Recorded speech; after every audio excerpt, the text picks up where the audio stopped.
All right, let's go. Bears Nation podcast. Myself, Kevin Lapka, alongside Kellyn Garrenstein. Man, coming straight from practice, like literally straight from practice. If you guys are listening to this in podcast form, this man has ice on his shoulder. Show him the wrist. He's got the wrist tape on still. Let's see. There it is, the patented quarterback wrist tape. And look, like, if I'm being honest, Kellyn, it was a thing in baseball too.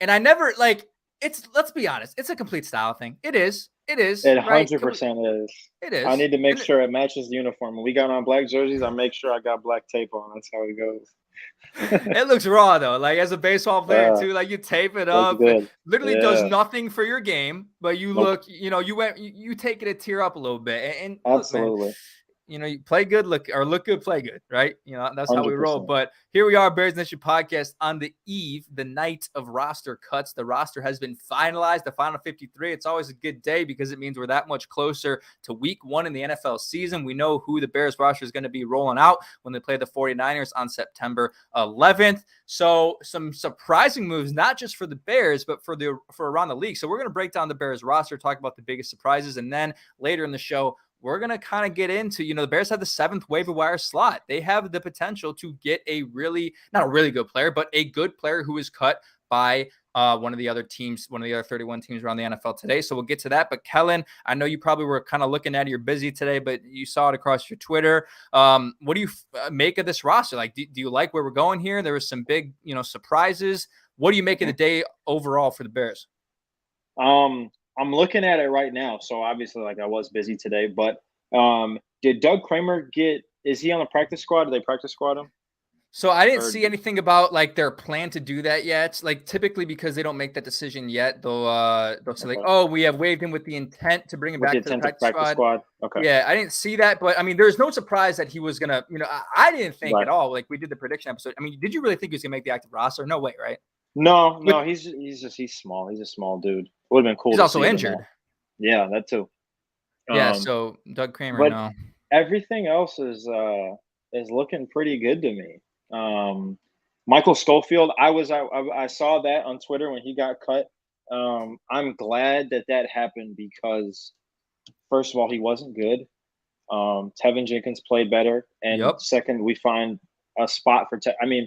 A couple weeks ago, one of the times we're on this podcast, I was like, it's 100% chance Tevin Jenkins is gone. Like I was convinced. Now he's probably going to start at guard.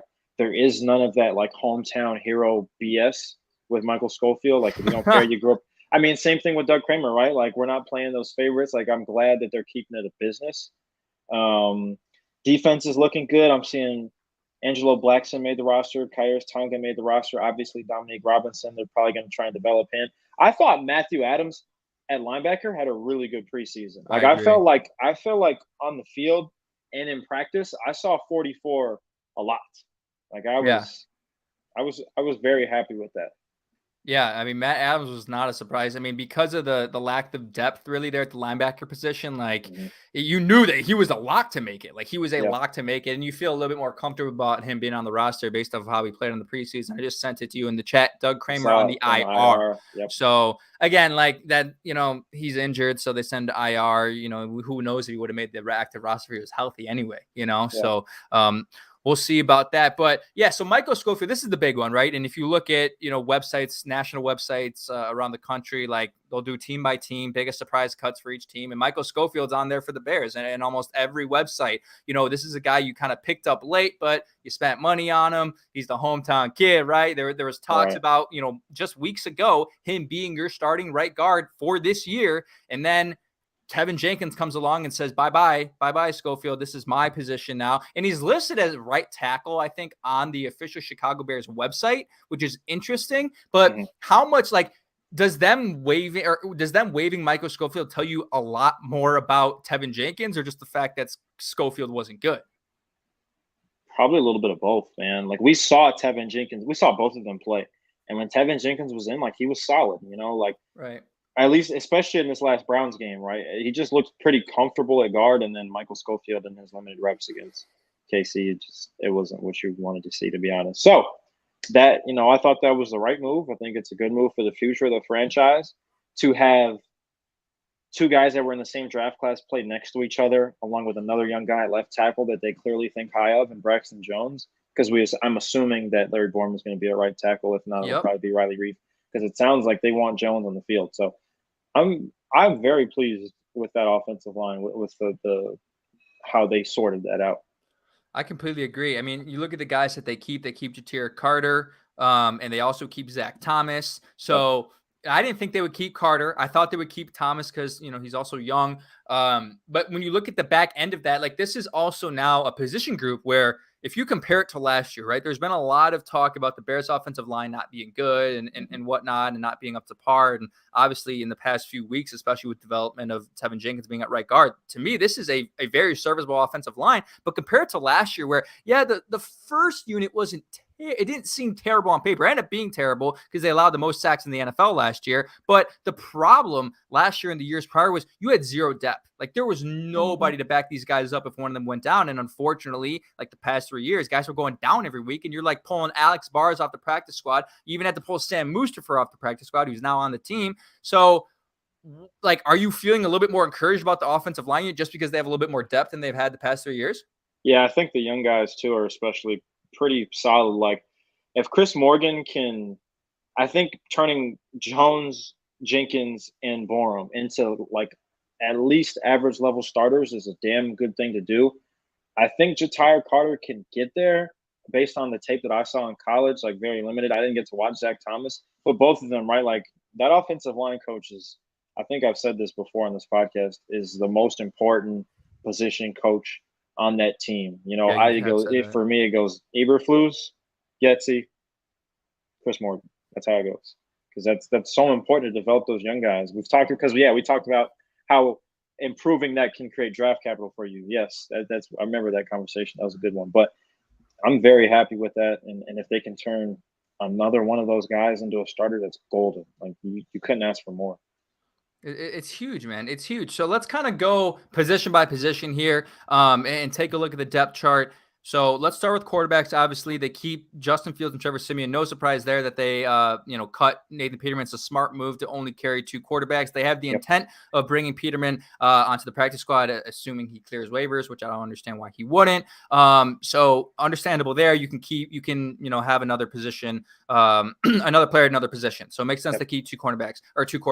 Let's go to fullback. This really surprised me.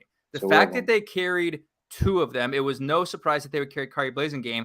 But Jake Tongas, who I believe scored a touchdown in the preseason, if I'm not mistaken, I want to say he scored against Seattle. They keep him as well. That surprised me. Is it indicative to you about the kind of offense they want to run this year that they're carrying not 1 but 2 fullbacks? Yeah, that's weird to me.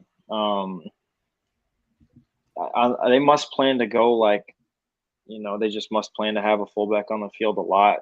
I really couldn't tell you why, because obviously, we're running stretch zone a lot. Teams love to run that out of the eye, but usually like when you do it a lot like that, you have a guy like Juszczyk or the guy on the Ravens.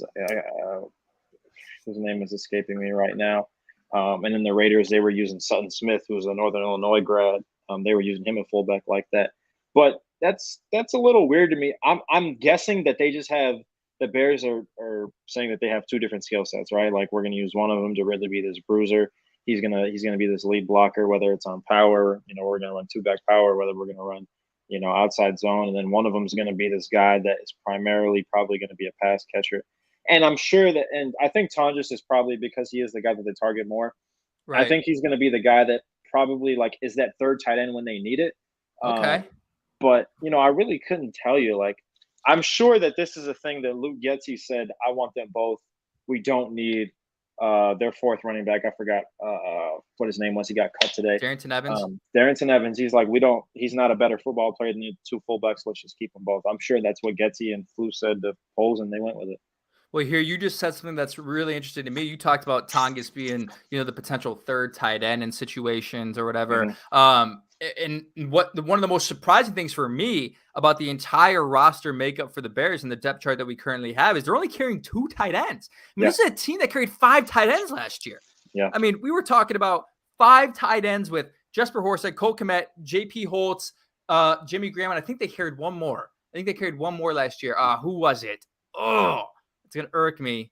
There was one more, but Deion two Sims? tight ends. Someone like Deion Sims popped in my mind, but that was years ago. That was like 2017, wasn't it? Yeah, that was 2017. Was it another Michigan State tight end? I can't something remember. Like that. If you guys are in the chat, know who we're talking about, pop it in there. But okay, two tight ends. Obviously, Cole Kmet at the number 1. After that, there's sort of a significant drop off, as there usually is for most teams, to number 2, and that's Ryan Griffin. Were you surprised about that? I mean, that popped up to me. I was like, only 2. Jesse James. Shane M coming in clutch. Appreciate you, Shane M. I forgot. I mean, how could we forget Jesse James? He caught a touchdown pass last year. Deion Sims. Get this guy off the thing. Go back to practice, bro. That was rough. That was rough. No, I can't blame him. I was kind of thinking the same thing, but it's Cole Kmet, Ryan Griffin, and you think they're going to run a lot of 2 tight end sets, right? Yeah, I mean, so it's kind of interesting that if they want to do that a lot, then those, I mean, there were times when like Holtz was lined up at fullback too, like in the Nagy sets. So it could, like, the label probably doesn't matter. They might just like use him interchangeably and list him at fullback. He might play that third tight end more than he plays fullback. You never know. You could use however you want to use them, right? Like how Ty Montgomery was a receiver, but he got a majority of the carry. Same thing with how San Francisco is using Deebo Samuel, kind of stuff like that. But it'll be fun to see how it is, because I couldn't really tell you, what they're trying to do, because there's no football being played at this level right now that demands 2 fullbacks on the roster. You know what I mean? But there is 3 tight ends, so we'll see. Absolutely. So, they go in here, and this is one of the position groups where there were some tight ends who were cut today, specifically OJ Howard of the Buffalo Bills. Now, he's a name that everyone recognizes because of his, draft selection. Was OJ a first-round pick? Yes, he was the first tight end in his class. Right. He was the first-round pick, and there was talks about him being traded to the Bears like a couple years ago, and I think I even put in a mock draft of mine. So he's kind of a name that everyone knows, but is he really someone that is worth picking up? I don't know, but that would be a position to me that maybe, if someone else falls through the cracks. I don't know who the other tight ends were who fell through the cracks, but OJ Howard, one of them. Do you think they would potentially go after another tight end? And does them having only 2 on the roster make you believe that even more?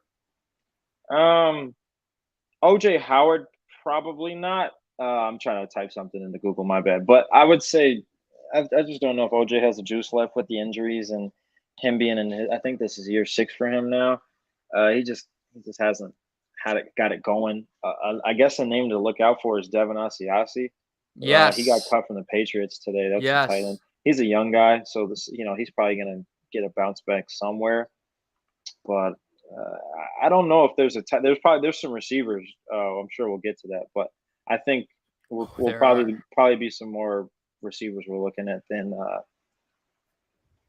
tight ends. Yes. So we'll get to that at the end of the show. So let's go down the depth chart again. Let's go to running back. You hinted to the fact that Darrington Evans was cut. They're carrying 3 running backs. I predicted this yesterday. I said they're only going to go with Dave Montgomery and Khalil Herbert 90% of the time, and then Treston Ebner can kind of get in there, and he can be a special teams guy, and he has value as a returner as well. It is not surprising to me at all that they cut Darrington Evans. Hopefully they bring him back on the practice squad. I don't see why they wouldn't.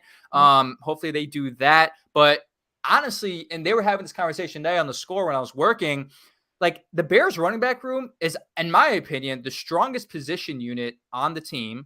And it's up there for best position unit in the NFL, like best running back unit in the NFL. Like, because they don't have like Dave Montgomery. I think Dave Montgomery is a top 10 running back.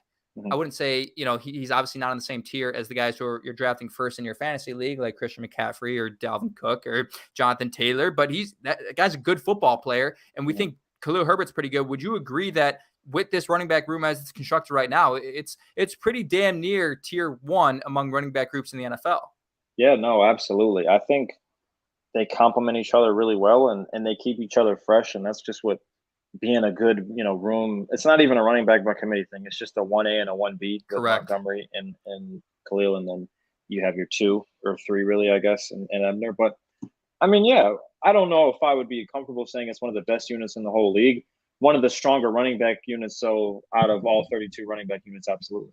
Yeah, definitely. So you feel good about that there at running back. Let's go to wide receiver. This is where things, sort of surprise people a little bit. This is almost, I think this is almost the exact way that I predicted it. So they keep Darnell Mooney, obviously, Velus Jones Jr., obviously, Byron Pringle was a lock, Equanimeous St. Brown was a lock, and pretty much after that, it was kind of a toss-up. So they keep Dante Pettis, who caught a touchdown in the final game, and against Cleveland, Tajay Sharp, made famous for the one-handed grab against Seattle, and then N'Keal Harry, who I thought was going to be cut potentially because of his injury, and you didn't really know if they wanted to keep somebody else, they could have. So, and Nsemba Webster gets left out. Pretty much was the one guy out of this, and I guess Isaiah Coulter as well. Wide receiver room. This is the spot here now where they can go get somebody. So congrats to Tajay Sharp and Dante Pettis. But the unfortunate truth for them is if Tyler Johnson clears to number 7. Gets past all the guys number 7. One of those guys is going to be cut, right? And Tyler Johnson can be brought in. Yep. It's simple as that. Tyler Johnson, it wasn't a surprise cut for me because the Bucs are so deep, but I think everyone as soon as that happened was like Bears or Packers will pick him up, just because he could really add to that room, either of them.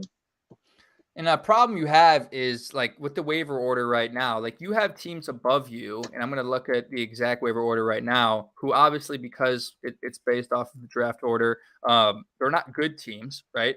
So like that's unfortunate, but you have to look team by team. So starting with Jacksonville, right?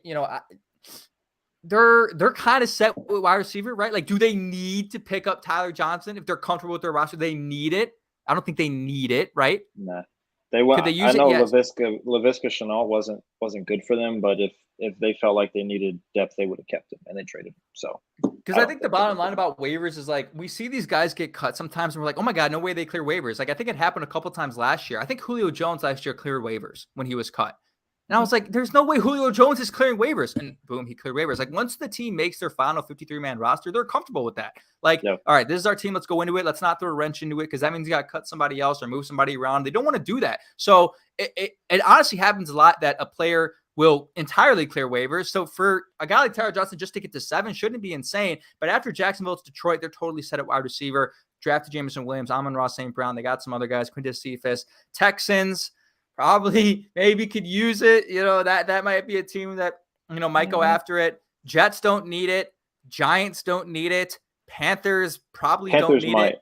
I think the Panthers might, just because there's been trade talks of Robbie Anderson and Terrace Marshall. But if not, if they both stay on the roster, then I don't think they'll pick up a receiver.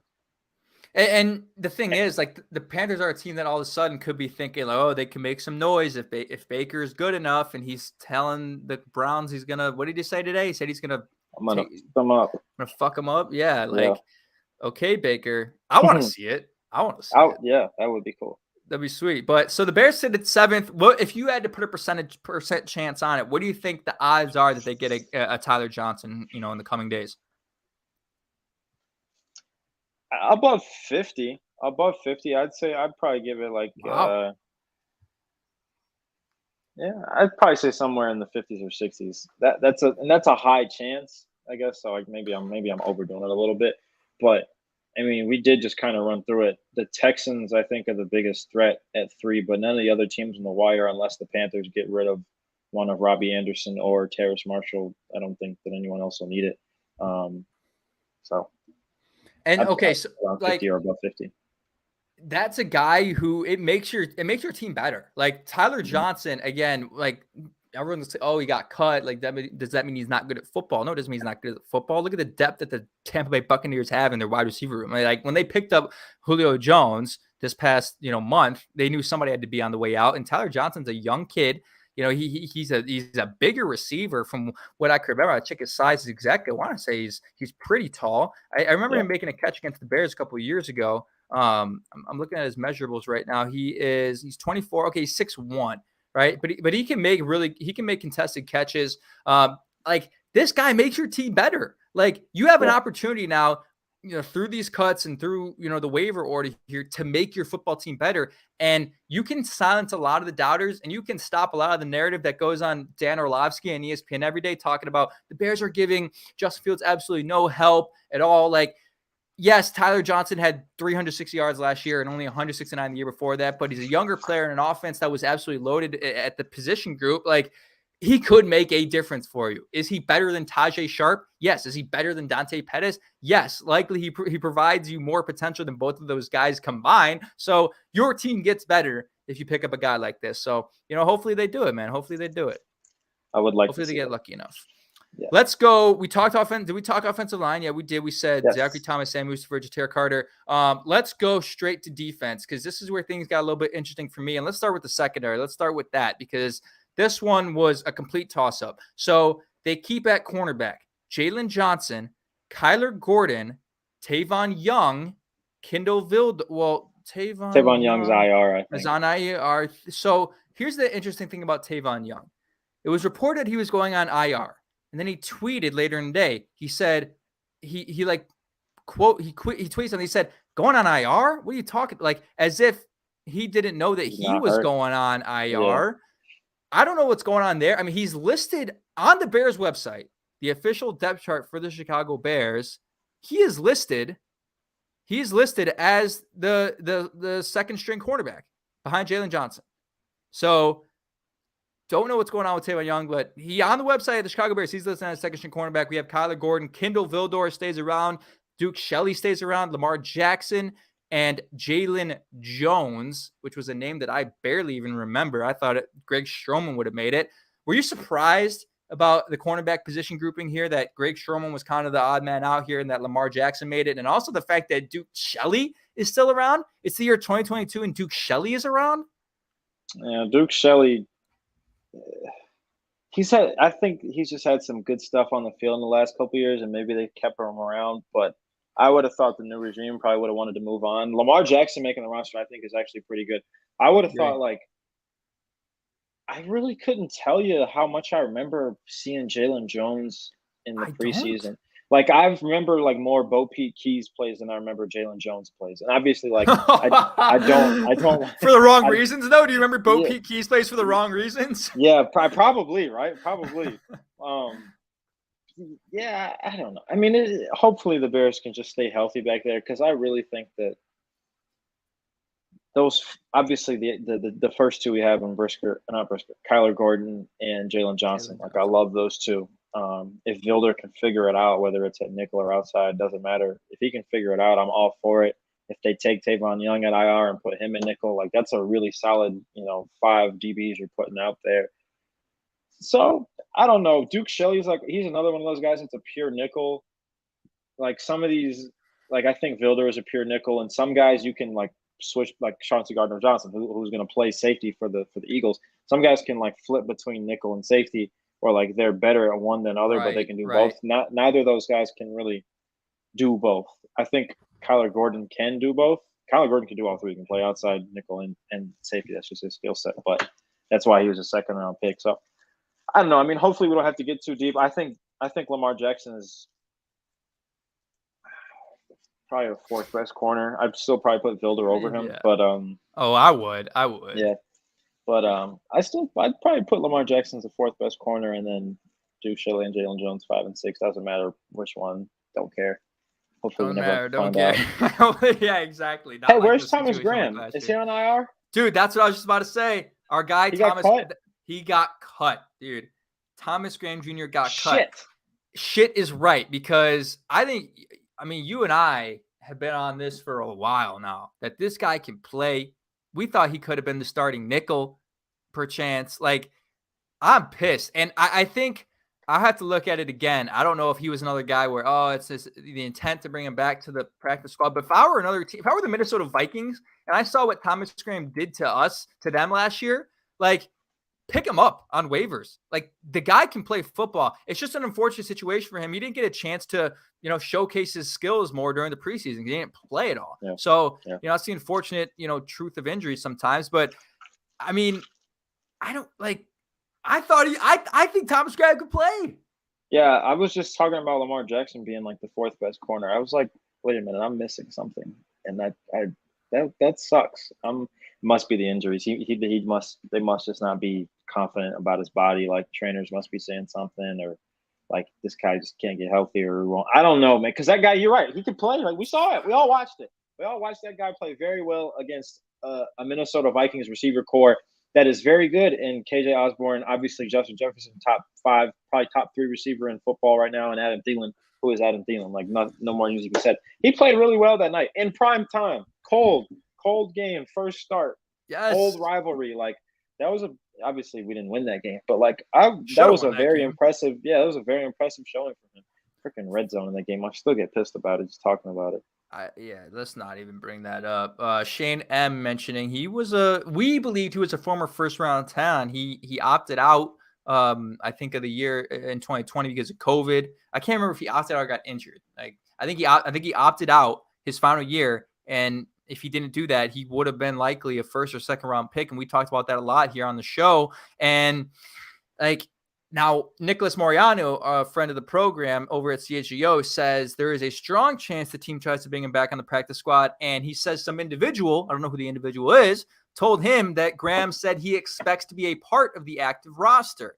So like so he said that before he was cut. So this is a surprise not only to us, but it's a surprise to Thomas Graham Jr. So, I mean, Nicholas Moriarty, like 7 hours ago, he tweeted, I'm feeling pretty good about Thomas Graham Jr. staying with the Bears. And then an hour later, he says the Bears are waiving Thomas Graham Jr. So this, honestly, I think I said earlier, somebody else, this is the most surprising cut of the day for me. I mean, I thought this guy was a lock to make the team, and I hope they bring him back on the practice squad.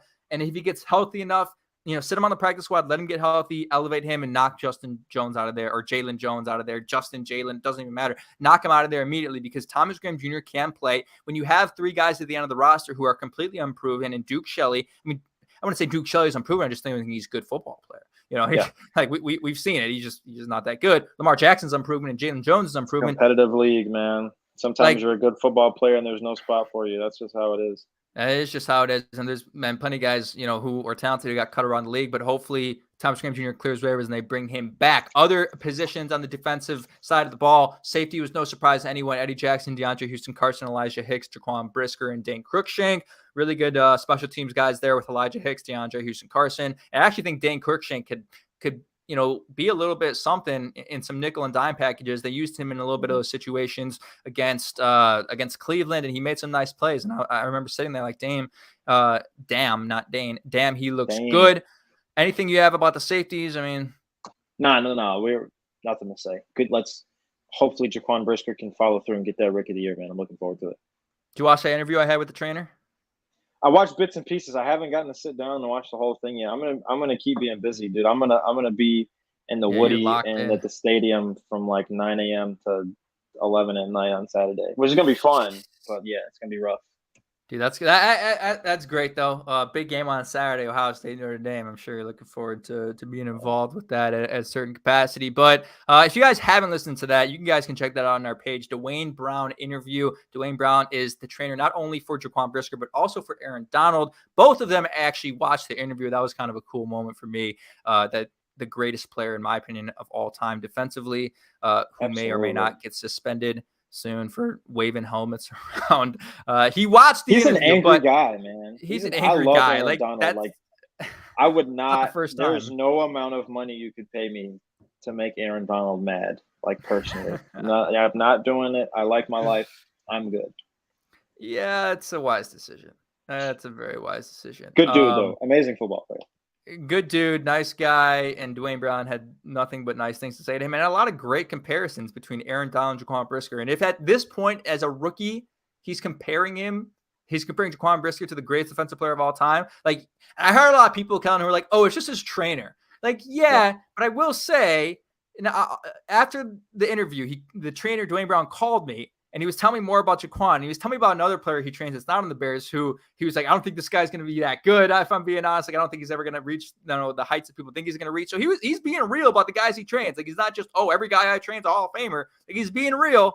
So it's objective when he says that he thinks Jaquan Brisker legitimately could be an All-Pro and potential Hall of Famer. So let's hope that comes true. Linebackers, Roquan Smith, Matt Adams, Joe Thomas, Nicholas Morrow, preseason hero Jack Sanborn. And they just keep throwing Caleb Johnson on the roster. I don't know why. I guess he's a solid special teamer, but nothing surprising there with the linebacker group. Do you really think Jack Sanborn can be a starter at some point this year? No. No? No. You're in the minority. I feel like a lot of people do. That's because he's a Chicago kid. We're suffering the same thing we did with Cole Kmet. Lake Zurich, Jack Yep. Sanford. You had a Ditka jersey when he grew up. I think he can develop into like a fringe starter, but I don't know, man. Like I think if he's starting on defense for your team, like you're probably looking to draft linebacker early the next year. Not saying that Jack Sanborn is bad. I'm just saying like that's just the reality of it. Like, that's what it is. Well, I mean, the question, like, what's the drop off for you between like Joe Thomas or Matt Adams and Jack Sanborn? Oh, I thought Matt Adams was a little better. Joe Thomas, I don't care agree, about. but If Jack Sanborn can be linebacker 4 for this team, absolutely. And if he can produce in that role, friggin' do it. I don't know if I'm ready to say like he's a starter yet. Like he played against some pretty bad like backups. Okay. A bunch of guys that are not on NFL rosters. Put some respect on his name, Kellyn. This is ridiculous. This is blasphemous. I don't have respect for the north suburbs, Kevin. Everyone, all the way from Evanston all the way over to like Buffalo Grove, Mount Prospect, like all of them. Like, God. I don't respect you. South suburbs till I die. That's how it is. What's up, Skokes? How you doing? Always, man. I was worried he wasn't gonna make it. He pulled up. Evanston can kick rocks. They're one of the pitchers on the baseball team intentionally injured me in a game when it was like 30 degrees, so I got a little bit of beef against them. But yeah, the northern suburbs can, that's why we want the Bears not to go to Arlington Heights. That's why we're totally. Yes. No, there's a lot of good people. I have some friends out there, a lot of good people in the north suburbs, but no issues. Let's talk about the defensive tackle group before we head out of here. Robert Quinn, Al-Qaeda Muhammad, Dominique Robinson, our guy, Kyrus Tonga, Justin Jones. Now, Trevon Coley cut, Micah Treadway cut, Mike Pennell Jr., the guy at tackle that kind of survived. Did not see that one coming. I feel like I didn't see a ton from Mike Pennell that I thought warranted him to be in there over Coley or Duke Treadway. Are you surprised by that? Because that really I think he's one of those guys that just brightens that room and just is kind of like the glue for him. Like I think you got a guy like Robert Quinn who is the alpha dog in that room, but we know like how Robert Quinn's personality is. Like he's not like eccentric vocal leader. He's more of like he's probably going to do a lot more teaching, which is fine. That's going to be great for a guy like Dominique Robinson. But like, and then a guy like Travis Gibson is still learning. Obviously, you're not going to have Dominique Robinson step into that role. Al-Qaeda Muhammad is, good. But I think that Mike Pennell is just in that D-line room to be like that glue, that guy that like puts a smile on everybody's, because that's what he did at camp. Like everyone knows, like, Mike Pennell was the guy at training camp that was like firing the fans up. He was like loud in drills. He was really firing through, everything. So got a guy that probably is not going to play, but they just said like, let's put a guy in this 53 man that makes the other 52 happy to see him. You know what I mean? Some guys are just like that. And absolutely. They have no effect on the team. I think the bottom line is this is a very young roster, top to bottom. And at some point you got to kind of take a veteran and bring in guys who have been there before. A guy's 31 years old. He's been around the league. He knows how these things operate. At certain points, especially the defense, very, very, very young group. They could use a veteran presence in there. They lost that with Eddie Goldman and Akeem Hicks. He's going to be there sort of Akeem Hicks as far as, being that glue guy, not the way he produces on the field. Obviously, he's not going to play a lot. But now that you say that, you make a great point. I think that makes me a little bit less curious as to why they cut the other guys and kept Pennell around. Because I don't know who else that guy would be. You know what I mean? Like, right. I don't think any of the old linemen are like that. I don't think anyone on the offensive side. And obviously, like, Roquan might have been it in the past, but with all the contract stuff, he probably just, that role has fallen on someone else. And I think that's Mike Pennell.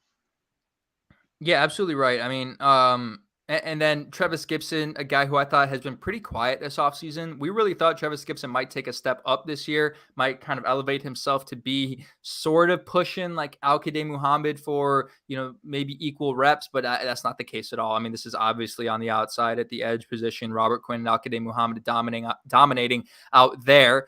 So that's going to be cool to look forward to. And then obviously I think Angelo Blackson and Justin Jones are going to be the starters at tackle, holding it down there in the middle. So you said before, you think this defensive front is going to be pretty damn good, actually, and one of the stronger units on the team. Do you still feel that way after the final depth chart is out? Yes, I do. I still think Travis Gibson can be that. I don't want to see him in like that rotational role again. I hope he becomes like that solidified second rusher across from Robert Quinn. I'm not mad if Al-Qadim Muhammad plays really well and is that guy, but I would love for that to happen. And then Dominique Robinson, we saw the flashes in Kansas City. I didn't take a deep look at the Cleveland game and in the Seattle game. We were talking about him like a little bit, but I still think he can be a pretty good, third down guy. Like kind of put him anywhere he needs to be. Just let him rush, and then eventually, he'll learn. And hopefully next year we're talking about him as a guy that's getting 6-7 sacks at the very least.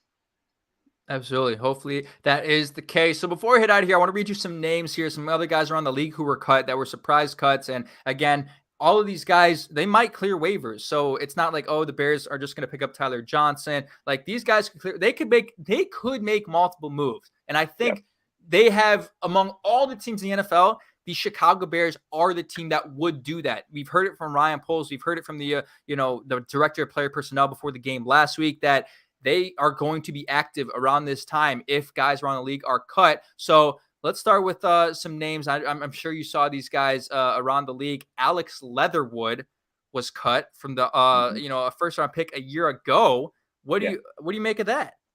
Gruden and Mayock are going to go down as the worst draft tandem in the history of the NFL. I didn't think Alex Leather. I thought Alex Leather was like a day 2 pick. I thought it was a reach where they drafted him. I didn't think that he was going to get cut like after one offseason. That's pretty bad. The Raiders just kind of, I think that's kind of on both of them. The Raiders overdrafted, and Alex Leatherwood just hasn't turned out well for them. That's weird.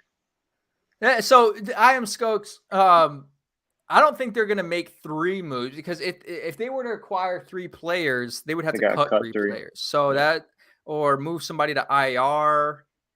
Maybe they can move N'Keal. Can they move N'Keal Harry to IR? I think they probably could. That would make him not eligible to be. He misses like the 6th game. Is it 4 or 6 games? I think it's like 6 or 8. I got to remember exactly how many games he misses. So, there's some flexibility there. And if the Tavon Young thing is true and he's currently on the 53-man roster, they can move him to IR as well. If he's, again, I don't know what the hell's going on there. But yeah, I think they'll definitely be active. Josh Gordon was released. I mean, are we done with the whole Josh Gordon flipping teams thing, or is he a real name that we should consider? I'm rooting for Josh Gordon, but I don't. Oh, I am too. I don't know how that's going to work.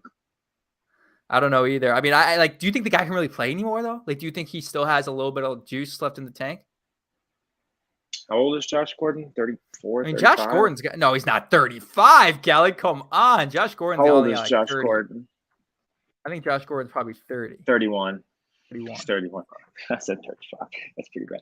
Sorry, Josh Gordon. Yeah, I don't know. I don't know. That'd be something that they'd have to come in, put him on the physical, work him out. Obviously, it seems like he's gotten over, the off-field stuff that, it shouldn't have been as big of a deal as it was for the most part. Just kind of derailed him. But I think there are better names picking. I think the trade block is a little better. I know they already traded for N'Keal Harry, but we're still looking at guys like Denzel Mims and Darius Slayton, a couple guys that are looking to get gone from where they've been at. So not saying that those guys are big upgrades, but, just names to keep an eye on. I still got faith in Denzel Mims being a solid NFL receiver.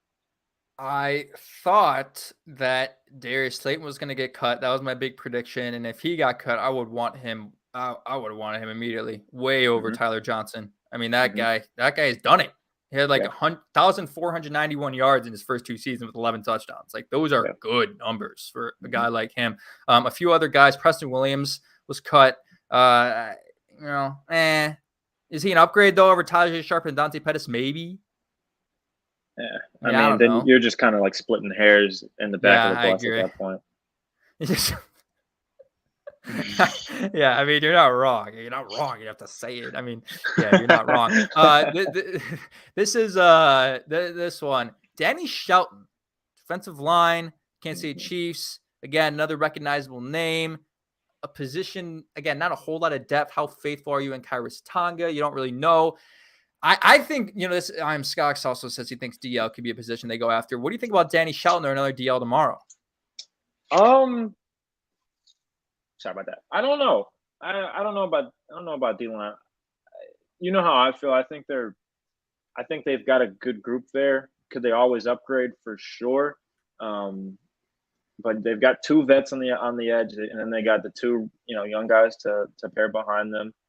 And then on the inside, you've got 2 veterans, a guy like Angelo Blackson who's worked his way into a starting role. Justin Jones, obviously high priority free agent. Mike Peavy said he's the glue. And Kairos Tonga, who's in year 2 now, and they probably still want to get a little bit out of him. And if by next year he hasn't stepped into a role that is, respectable, then they probably cut him. Yeah.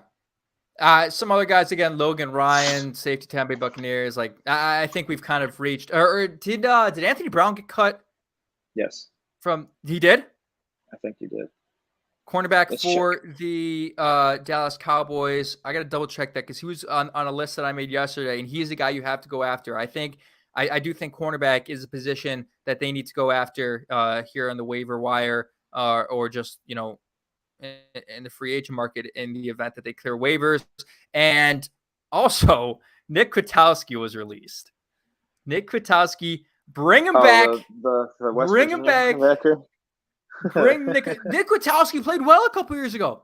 I mean, I was pissed that they let him go to the Raiders, and he signed actually a decent contract with the Raiders. And then we were stuck with the ghost of Danny Trevathan. And I was like, damn, we should have kept him around. Bring back Nick Kwiatkowski. Run it back. That was peak Ryan Pace, man. That was peak Ryan Pace. I remember that. Is that the worst position group on the team, linebacker? Honestly, from a depth standpoint? From a depth standpoint. I still think it might be receiver. I think it might be receiver. But yeah, I think you're right. You're right. Nicholas Morrow's good. I think Nicholas Morrow's good. Yeah, I think Nick Morrow and Matt Adams are both like solid players. I think they both could be starters. I think what we discovered tonight, not for us because we got Roquan, but what we discovered tonight. Kellen Garrison, president of the Matt Adams fan club. Go crazy. I did like some Matt Adams. You did. Do you like you some Matt Adams? Before we leave, one other player was cut. It's just laughable to me. Kellen Mond was cut by the Minnesota Vikings. I don't remember if you were even like a part of the podcast when he was drafted. Were you high on him or not? I hated Kellen Mond. Hated Kellen Mond. Listen to Kellen Garrison. He knows what he's talking about. He hated him from the jump. I didn't really love him. I thought come on, man. Oh. Like he was. Chris Sims thought he was better than Justin Fields. I am going to hurt Chris Sims when I see him. Obviously, like disclaimer. I do not actually mean that, but I hate Chris Sims. I do not like that man. I think his analysis sucks. I think he purely does it for views. Like if people want to be mad at my rankings about Jamar Chase and Keenan Allen, like that's fine. But I totally meant what I said. Respect me for that. There is no way on God's green earth that Chris Sims watched those two play football and said to himself, Kellen Mond is better than Justin Fields. He said like the Vikings, they might have got a future franchise quarterback. Not after one off season. What? What are we doing here? I'm done. It's 10 o'clock here. My blood pressure. I gotta go to bed soon. My blood pressure can't get too riled up. I'm done. Respect Kellen Garrison. Just finished football practice. Was working for the Ohio State team. Like this man just had a full day. Still came on, talk some Bears with us. Appreciate you guys here in the chat. Appreciate you, Kellyn, for coming in. When news comes, Kellen's here to break it down, man. Myself included. Bears Nation podcast. That's what Kevin. We do. Appreciate you. We got Bears football 13 days away. Or yes, 15. Sir. I can't do math. Wait, no. Yeah. 12? I don't know. 12? What did we on 9/11, right? Yeah, like 12. Someone do math for me. Like, I don't know what's going on here. 7, 11, 19, 4. I believe it's 12. How many 12. Days are in August? 12. Is there 30, 31? Like there's 31 days. So we got 12 days till 9/11. Okay, that sounds right. 12 days away from Bears football. 9 days away from NFL football. Rams, Bills open up the season. We can't wait. Myself and Kellen Garrison here at Bears Nation Podcast. Appreciate you guys all for tuning in. We'll be back for a preview of the Bears' first game on Wednesday. Before that, we will have an interview with Tom Thayer, voice of the Chicago Bears on the radio. That'll be a fun interview. So be sure to be on the lookout for that, guys, in the chat. Be sure to subscribe to never miss a thing. As always, this has been Bears Nation Podcast for myself and Kellyn. Stay good, my people, and bear down.